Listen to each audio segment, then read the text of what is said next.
Welcome back to Nuances, Our Asian Stories. Today's episode is special. It's going to be a little bit different than our usual. Back in season 1 in 2022, we talked to Cece Chow, an Asian trans woman from Canada. She shared her struggles with transition, how it affected the dynamics within her own extended family and with her friends, and how she lost elder male privilege she enjoyed since birth and experienced misogyny for the first time, and how it's often hard for non-Asian queers to understand the extent of her grief when it comes to losing her extended family. There have been 16 anti-trans bills that have passed in the US in 2024 so far. In Alberta, Canada, the state where Cece is from, a recent policy change banned puberty blockers, hormonal treatment, and gender-confirming surgery for children under 15. Extreme right conservatives claim that these laws are to protect children, but as you'll hear in this episode, these could actually really harm trans kids, and they already are. With all this happening, I felt it was time for another chat with Cece because I know that if more people knew the struggles that Cece and other trans folks go through, they would have so much more compassion for the trans community. Because we can't really empathize if we don't know the struggle, and we can't know the struggle unless we hear it from trans folks firsthand. A few days ago, a new report from GLAAD and the watch group Media Matters for America showed that 66% of New York Times stories about anti-trans legislation failed to include trans voices.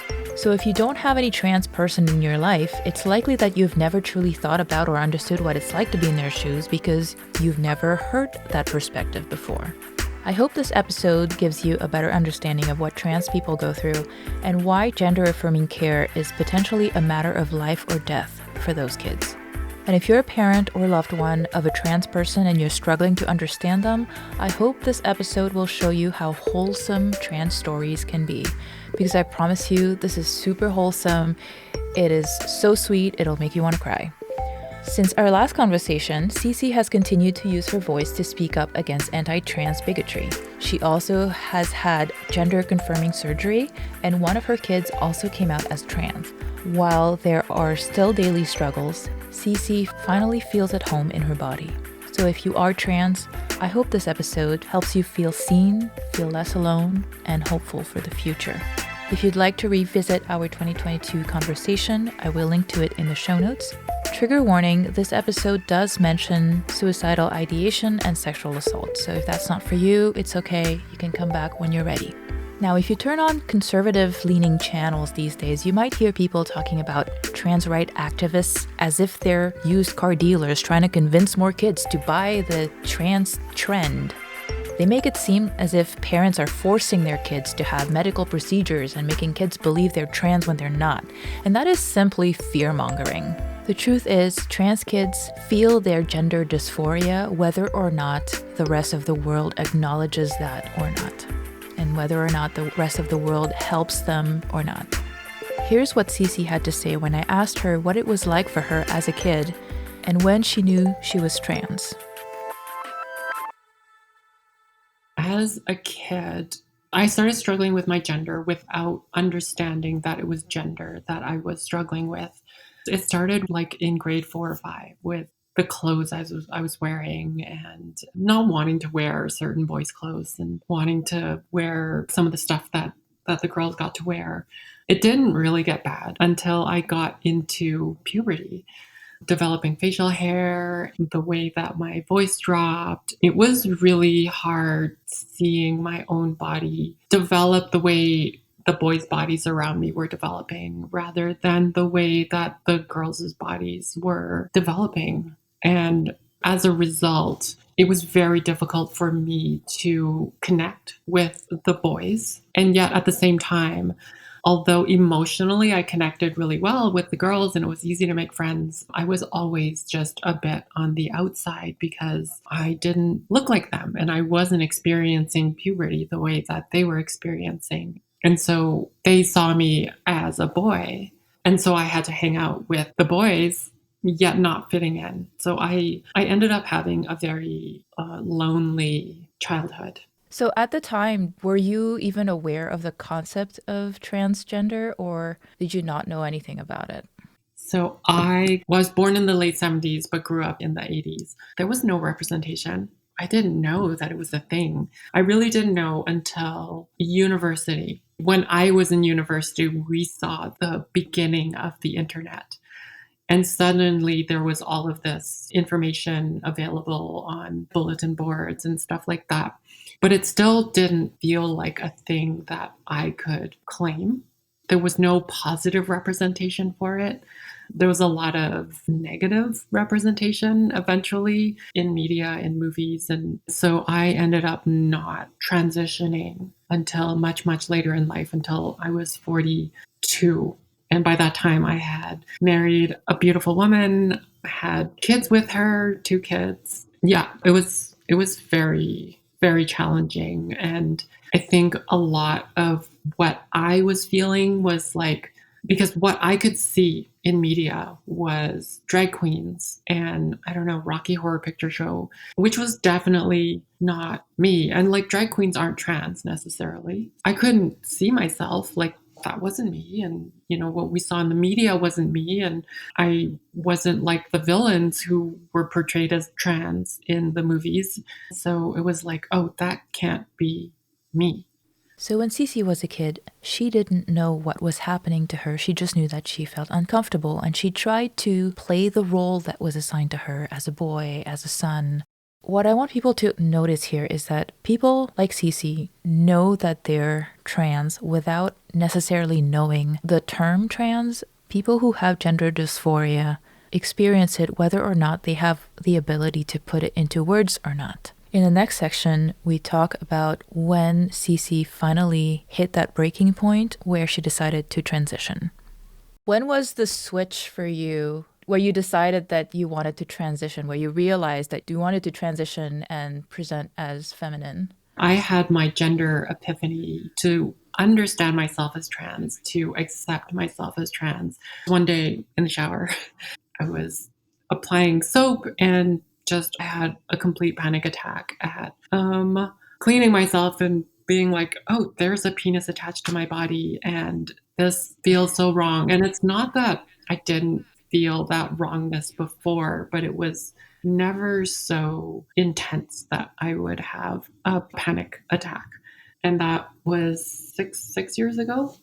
That was the beginning of a very difficult time. And there's been a lot of deconstruction of identity and discovery of identity. This gender epiphany happened when Cece was 42. So I asked her when she started taking her first step after that epiphany, not really expecting the answer that she gave me. Even before she had acknowledged to herself that she is a trans woman, she had been taking those little steps that made her feel more comfortable in her own body. Here's what she had to say when I asked her about her first steps transitioning. And it started way before that epiphany at 42. I like to say that I've been in transition for years and years and years because starting in university, I went through this phase where I grew my hair out. I blew dry my hair with a round brush. I taught myself how to do a blowout, and I did that every day. At first, it was this little short bob, and it got longer, like sort of shoulder length. And, that was something that was gender affirming. I used to cycle a lot. And so I shaved my legs because I had this excuse of, oh, I'm a cyclist. I shave my legs. But really, it felt more affirming to my gender. I felt more comfortable in my body that way. There were other things like I groomed my brows. They were skinnier than they are now. That was all while masculine presenting. But like since my gender epiphany, I think it took me 3 months because I was like, I need to come out to my closest friends. I need to come out to my now ex wife, my brother, my parents, and then my children. And then I would start my social transition. And so it was about 3 months after my epiphany. And I remember going to the store and I was like, okay, I'm going to buy some more feminine pants. And like I did everything really gradually in a stepwise fashion. And so I bought new pants and I had like 3 pairs of girl pants and proceeded to rotate through the 3 pairs over and over and over and over again. And then slowly switched over to women's blouses, which were, button ups. So it was really gradual for me, very like sort of subtle. And I taught myself how to do makeup at night before washing my face at night. I started with mascara, and when I got comfortable with mascara, I don't know, I think I started filling in my brows, and I just kind of added things one step at a time, and it was really gradual. So I didn't go on a big shopping spree and get all the makeup and like try to apply all the makeup at once. Like there is this trope of newly out trans girls are like teenage girls who want all the makeup and they want to do all this stuff, and then they end up, a little clowny because they're still learning, which is, cis girls go through this and like trans girls can go through this. But I like systems. And so I like kind of Yeah. added to it once I got more comfortable and better. As someone who's cisgender, meaning that I feel like the gender that was assigned to me at birth, I can't imagine what it would be like if I were to be told by society that I should act like a man when I feel like a woman inside. And I cannot imagine what it must be like to finally be allowed to present the way that you feel. And so I asked Cece what it was like wearing those girl pants for the first time. Again, the answer surprised me a little bit. I expected some joy and relief and positive things, but there was also still doubt, still feelings of discomfort about the parts that she thought were too masculine. So it's a constant struggle between what she's seeing and what she wants to see in the mirror. When you bought those first pairs of pants and you wore them for the first time, did you feel different than when you were wearing the guy pants? It did feel different. It was like this clothing was meant for me. This makeup is meant for me. It was like a bridge to an experience of living that I'd never had and that I'd always dreamed of. When you and I met, you had transitioned socially. How did that feel to you to be seeing yourself feminine and wearing the clothes that you want, wearing the makeup that you want, and being accepted that way? There was a lot of imposter syndrome. And I guess in addition to the imposter syndrome, there is body dysmorphia, which is when a person looks at themselves, they don't see reality. They see this alternate version of reality in their minds. I reached this point where I was considered by people as pretty, but I couldn't see myself as pretty. And so there was a lot of just pretending that I saw myself that way because other people were saying it. And it's really challenging. It's taken quite a long time to reconcile the image in my brain with what is actually physically happening to my body. And so like even now, I can look in the mirror and at times I will recognize a feature from before my transition.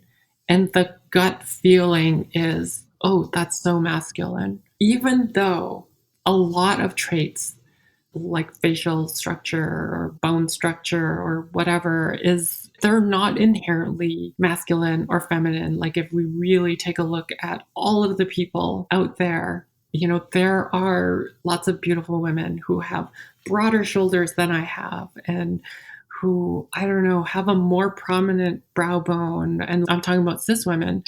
But when I saw those things in myself, I was like, oh, it was so masculine. But I think it's because that was attached to the old feelings of myself. It's almost a little like CPTSD in that sense. It's like a flashback. So I have the feelings from before because I recognize it now. But I'm slowly making progress in reconciling that the things that I see aren't always actually the things that I see with my eyes, and taking a view of, well, let's look at the women in my life. Oh, this is my friend. And wow, I think that she's beautiful, but her shoulders are broader than mine. I mean, that specifically happened to me, but that's been very helpful in rewiring my brain a little bit. Yeah. And I think that that's not necessarily even a trans challenge. The body image challenge is not just a trans one. Going back to anti-trans legislation that has been passing in the US and Canada and other places that are trying to limit children's access to care, a lot of people have very strong opinions about it. And as I said before, a lot of the headlines covering those legislations are not including any trans voices. So I wanted to ask Cece what having access to gender-affirming care meant to her. And here's how Cece described how painful her gender dysphoria was and why it was so essential for her to have access to that care. For me, transition was a life or death situation. I often hesitate to call it a choice because, given the choice between living and dying, I think most people will choose whatever it is they have to do to live. I've struggled with suicidal ideation linked to my gender dysphoria. Transition really was the thing that saved my life. I gave a talk on Trans Day of Remembrance about how I went through a lot of my life, not self harming by cutting or with drugs or whatever, but I constantly put myself into dangerous situations. So it's sports situations, mountain biking, snowboarding, rock climbing. And I would take all the risks because I don't know, it didn't quite matter if I lived or died because I couldn't, how to say this, because society told me that who I am is not acceptable, told me that I cannot be who I am. You have to be this man and father and husband. Transition and medical care and intervention really saved my life. When you hate your body, you're not going to take care of it. You're going to be sacrificing, like, sorry. I wasn't planning on getting emotional. It's okay. Take your time.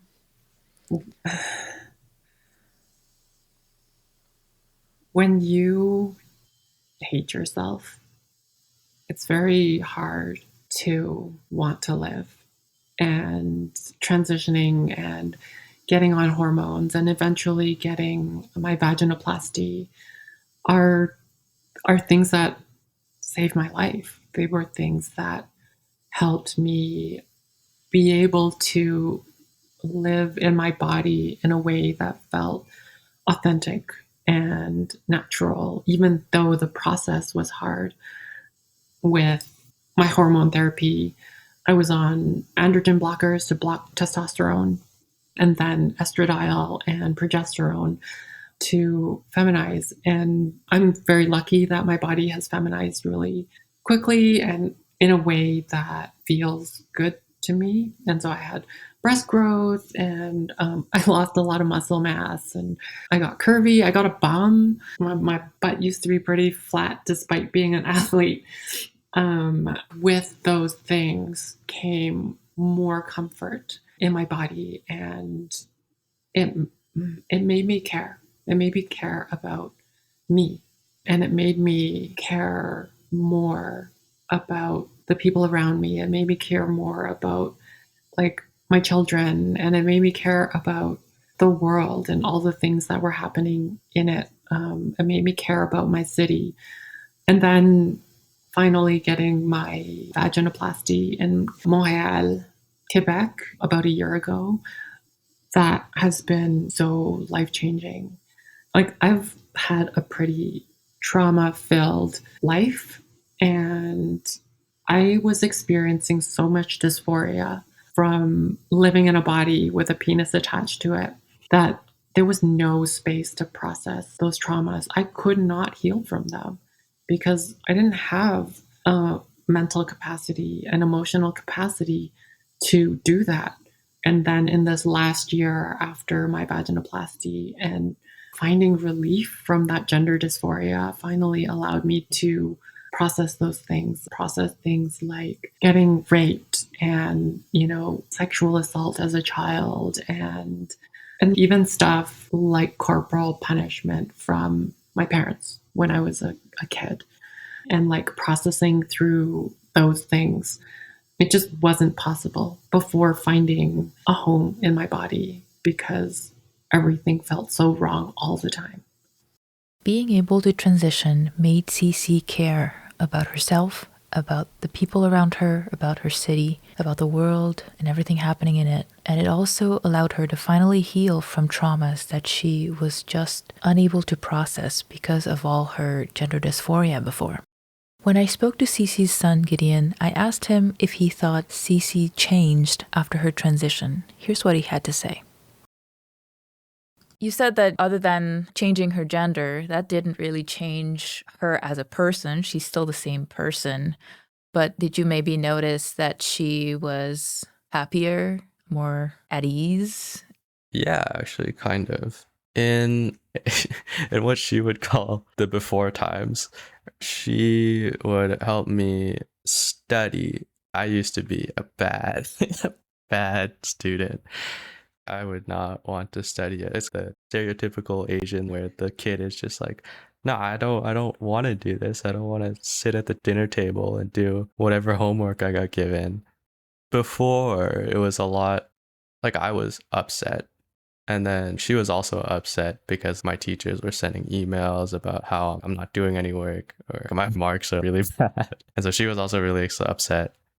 And we were just both upset at each other. But then afterwards, it became, well, first, I became a better student, but she would still help me. And it became more of a discussion, like a discussion about the work. Why is it that you can't bring yourself to do this kind of work? Or what's going on in class that's like you're getting these low marks? And then we work on that first before just doing whatever homework, or we worked on the underlying issues before just doing whatever homework I had or studying. So not only did she care more, but she was able to show up differently. I asked Cece about surgery, whether she spent a lot of time weighing the pros and cons, the risks involved, and what that whole process was like for her. Here's what she had to say. I think the pros and cons was really was really easy. I knew right away, when I had my epiphany in the shower, I knew that I want to have a vaginoplasty. And at that point, I already knew what the operation entailed. Like I had done all of the research and kind of knew that the surgeon that I would be seeing would be in Montreal because that's where my provincial health district sends everybody. I already knew all the things that would happen. I mean, there were things that I didn't know that I found out later. But like the pros and cons, like the con was there could be complications like, oh, you might have hair in your vaginal canal. Typically recovery is 3 months of just about all bed rest and doing post surgical care. I guess those were the cons, but the pro was if I get this, I think I won't die. And so getting to live despite whatever complications came out of the surgery kind of outweighs all of the cons. And it's like, even if I die from the complications, at least I would have fought for me. Yeah. Yeah. And so it wasn't a hard choice for me. And I know for some people it is. It is a hard choice and it can be really heavy. But I'm also the person who, as a young adult who rode their bicycle a lot, was like, if I had an accident on my bicycle that somehow amputated my penis, I'd be pretty okay with that. I've always known, always, Yeah. in quotes. Yeah. There is a lot of commentary and poorly informed media coverage of potentially nefarious effects of gender-affirming care for children. Yet they completely overlook the opportunity cost of not providing that care, which is self-harm. If your child is so uncomfortable in their skin that they'd consider self-harm, would you not do everything in your power to help them as a parent? One of the conservative talking points I often hear about is, well, what if they regret transitioning later on in life? I asked Cece what she thought about that. What do you say to people when they tell you kids shouldn't have access to it because they might regret it someday? I think the thing that often isn't looked at is, are kids going to regret not having that care?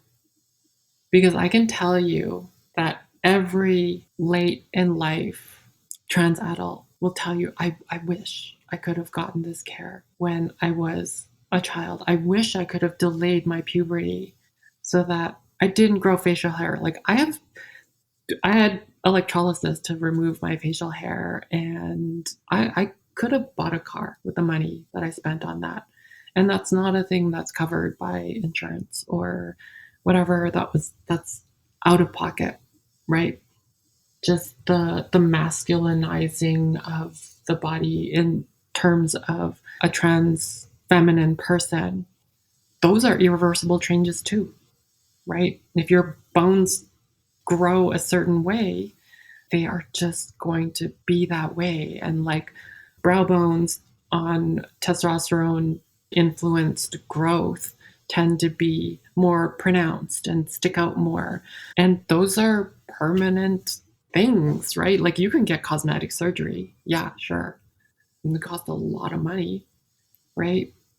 So that's one side of things. It's like by not providing the care, you are still causing irreversible changes that can't be, like, you can compensate for them after the fact. But, like, the amount of money and time and risk involved in those corrective procedures it's far greater than puberty blockers that delay puberty, and then it just resumes and they're like, oh, but it's gonna harm their growth or whatever. And it's like, okay, so even if, and it's not an actual talking point, right, but like even if they're a little bit smaller, like they're not as tall as their peers or whatever, is that really such a terrible thing if you are giving a child the chance to grow up with the childhood that they deserve, right? Like for me, I went through this childhood where I couldn't connect with my friends who were girls. I was always on the outskirts. I didn't get to go to the mall with them. I didn't get to go shopping with them. I didn't get to learn how to put on makeup with them. I don't get those experiences. I didn't get to have my true sexual awakening and puberty with my peers because I went through a puberty that just didn't feel right. It didn't really didn't work for me. And then now going through my second puberty with hormones and then third puberty with my vaginoplasty, my age peers don't even remember what it was like. They don't remember puberty anymore. And so it's like I grew up alone in childhood. And then now in my second and third puberty, I am doing it alone again. And it's not to say that there isn't community, but it's not the same as growing up with it as a child, as a teen and a young adult. As you can see, it's not just about them feeling insecure and not comfortable in their body, but it's also them missing out on their childhood, missing out on connecting with kids of the same gender who identify as the same gender. It's robbing them of formative experiences that they could otherwise have if they were allowed to be themselves. When it comes to potentially life-changing decisions that may cause irreversible changes to your body, there's a lot of things that we allow kids to do. For example, if a child wants plastic surgery and the parents agree, there's no law against that. If a teenager, tween, gets pregnant, we allow her to do that. In fact, in some states, we're even forcing her to have that baby, even though it might be very dangerous for her. We allow kids to play football quite competitively, and football players often have concussions. We also allow teenagers to sign up to join the military and go fight wars in distant countries and potentially be disabled or killed at war. That's a life-changing decision, and yet we're not banning military recruiters from going to school and marketing that, are we? But that said, being a parent is hard.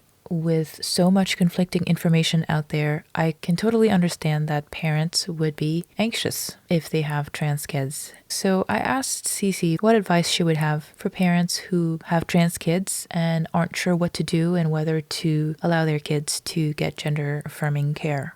I myself am a parent to a trans kid. So my youngest came out to me about a year and a half ago as non-binary. And they were 12 at the time. And, I was able to say all the stuff that I wished my parents would have said to me. But do I worry about them? I do. And I think, honestly, I think it isn't any different than any other thing that you would do to care for your child. In the sense that, like, for my youngest, they are now 13. They are coming into the onset of puberty.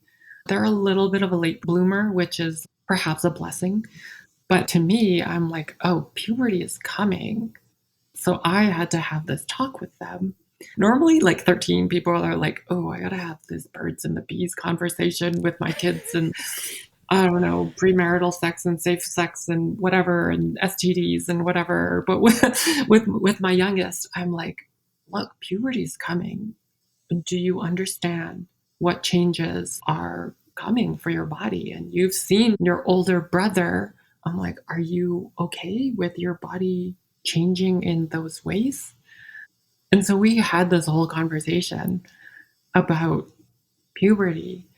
And then, for them at that, like when we had the conversation to be like, I think it might be okay. And sometimes we don't know that it's not okay until we're in it. And suddenly it's like, oh, this is not okay. But having the conversation means that if it becomes not okay, then we can choose to do something about it. Well, I don't have to wait until they go through all the way through puberty. Oh, they can just like hit the beginning and they're like, I'm freaking out about this. And we can put that on hold. Right. And when it really comes down to it is what are the ways that you care about and care for your child as a person? Not what you want, but what is actually best for them. The statistics on self-harm and suicide for trans kids, they're frightening.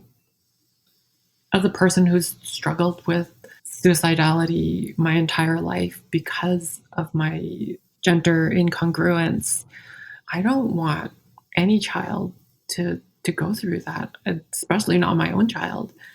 I think we need to approach it. And I'm going to steal something from the last episode of season 3 of your podcast where your guest was like, we need to approach it with compassion for people.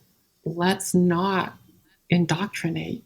Let's actually have real conversations with our children and trust that they know what they feel without indoctrinating them. And like that's for the parents. I think the flip side is that a lot of the conversation around puberty blockers and like cross-sex hormones for the purposes of transition, it doesn't actually come from a place of care. It comes from a place of control. And when we can understand that all the anti-trans legislation is about control of our bodies, the control of trans bodies, the thing that we need to realize is that that's not where it ends.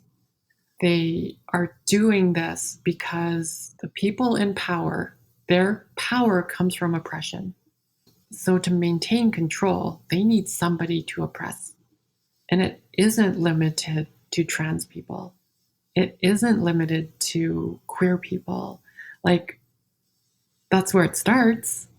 That's where it started with Hitler also.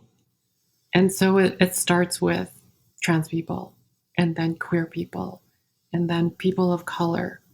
Although, I mean, arguably people of color are still being oppressed, but it's going to be all people of color. Like the model minority myth, that's not even going to exist anymore. Like it's going to be all people of color. And then they're going to come for reproductive rights. They're going to be policing all women's bodies, which they all do already. And even all the stuff we have about banning trans women in women's sports, that's about controlling women's bodies. It isn't about controlling trans women's bodies. It's about controlling all women's bodies. And so for anybody who isn't a cisgender, hetero, white dude, they just haven't gotten to you yet.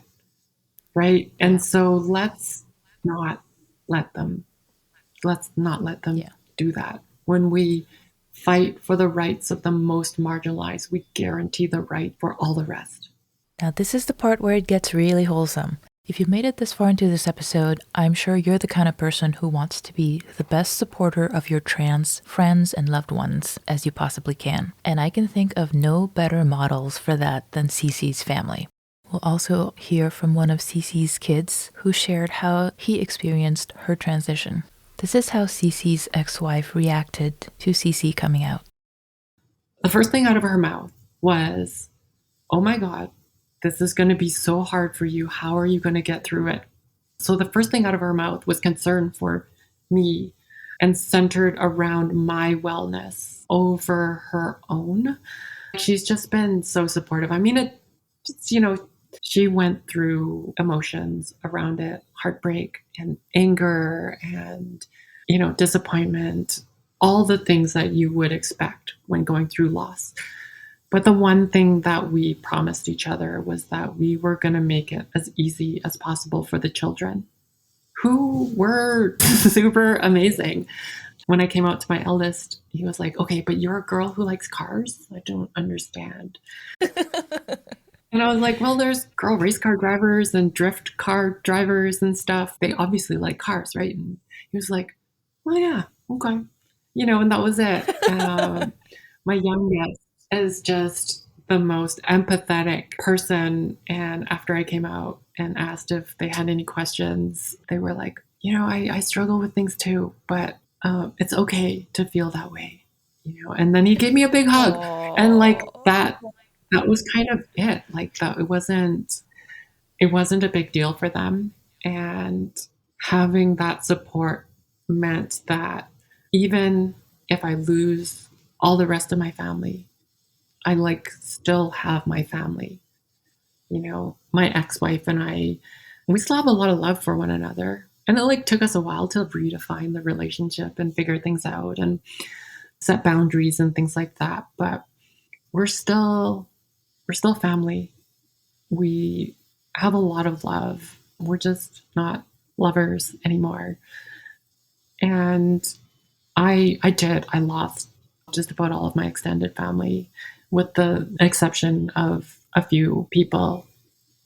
In Chinese culture, family is everything. And I was prepared to lose everything, but in the end, I didn't have to lose. I didn't have to lose all of it.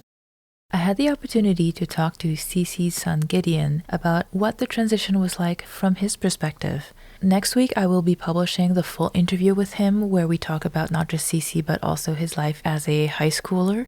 But I wanted to share with you a snippet of our conversation about what the transition was like for him.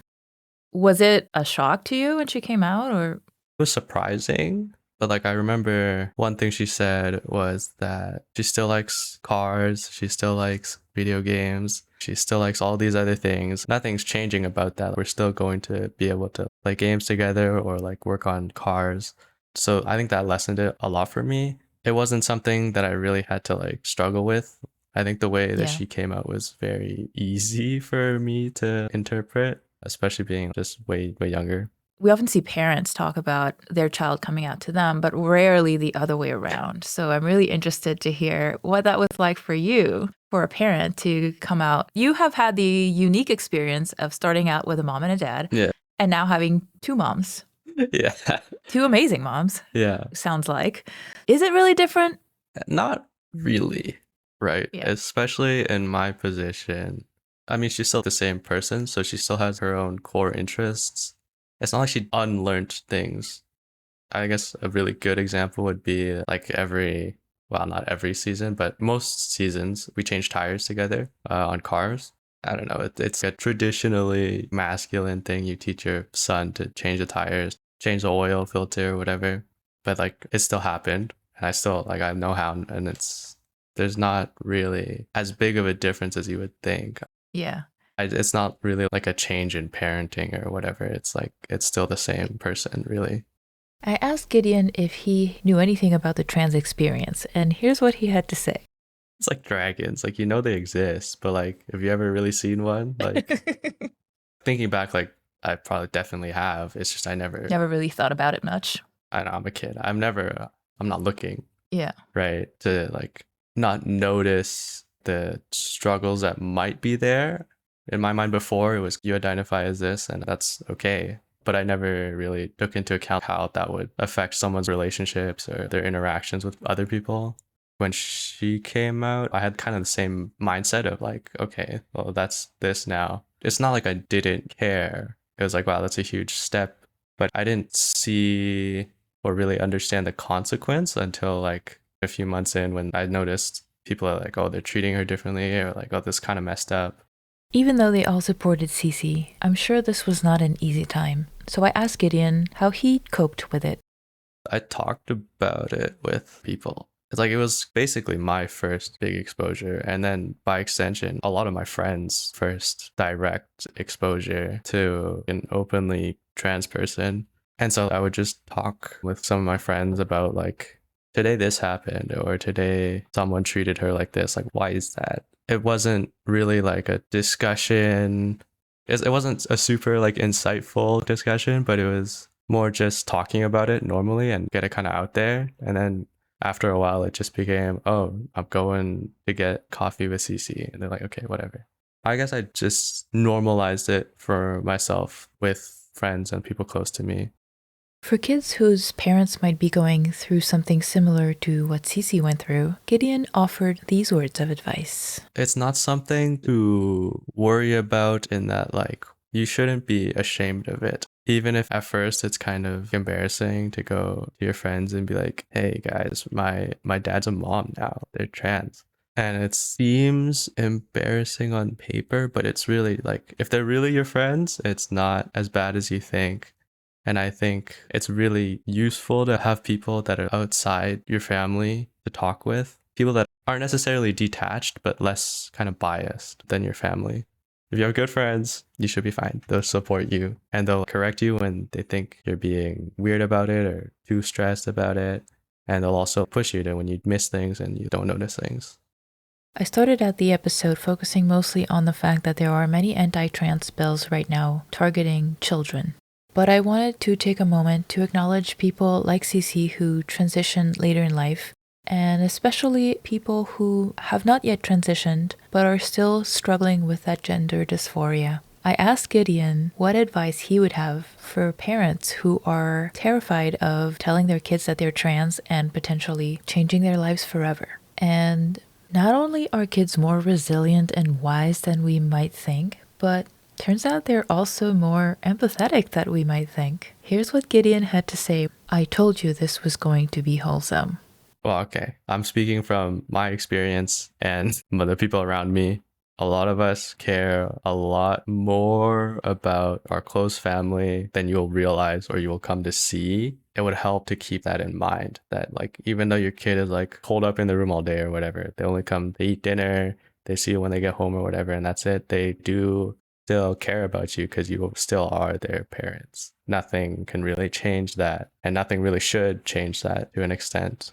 And there you have it. At the end of the day, your kids just want you to be happy. To close out the interview, I asked Cece how she felt about herself now after her social transition, after her surgery.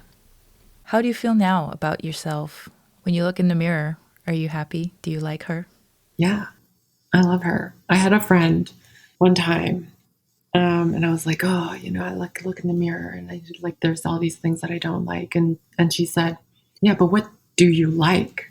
when you look in the mirror. And I was like, oh, well, I like my hair and I like my lips and I like my cheeks and my nose is okay. Like, it's normal for Asian. I don't know. I like my eyes and I like my boobs, even though they're small, and I like my curves. And she was like, so what you're saying is you like almost everything about your body. And that really struck me that we spend so much time looking for the things that we don't like that we can forget to look for the beautiful things. And so, yeah, I look in the mirror and sometimes I notice things that are like, I don't love that. But then, do this little switch and be like, but I love all of these other things. And I feel at home in my body. Something that you've waited a long time to feel. A really long time. Yeah, well, thank you so much for coming back on the show. Thank you so much for having me back. It's been a few years since the the other episode, and it feels like a lot has changed, but I really appreciate the opportunity to create representation. I think it's hard to be what you can't see, and it's hard to care about what you don't know. And so thank you for the opportunity for people to get to know. I hope you enjoyed this episode of the Nuances podcast. It was so nice to have this wholesome representation of a trans person and a family with trans people, something that we don't see nearly enough of, especially in the Asian American or Asian Canadian community. If you learned anything or if this moved you somehow, I hope that you will consider sharing it with friends and family and judgmental uncles. If you would like to go the extra mile and help support the podcast, a review is a free way to help. Write a review on anywhere you're listening to podcasts right now, or you can go to nuancespod.com/support for other ways that you can help. Quick reminder that I am currently working on a limited series about quote-unquote queerness in pre-modern Asia, and we're going to explore how non-cis hetero love existed in pre-modern China, Japan, and a few other places, and how our ancestors really understood sexuality and gender differently from our current framework that is a Western framework today. If that sounds like something you'd be interested in checking out, be sure to follow this podcast wherever you get your podcasts. I'll have the full video interview of Cece in the show notes at nuancespod.com. Once again, my name is Lazu, and I'll be back next week for another nuanced conversation with Gideon.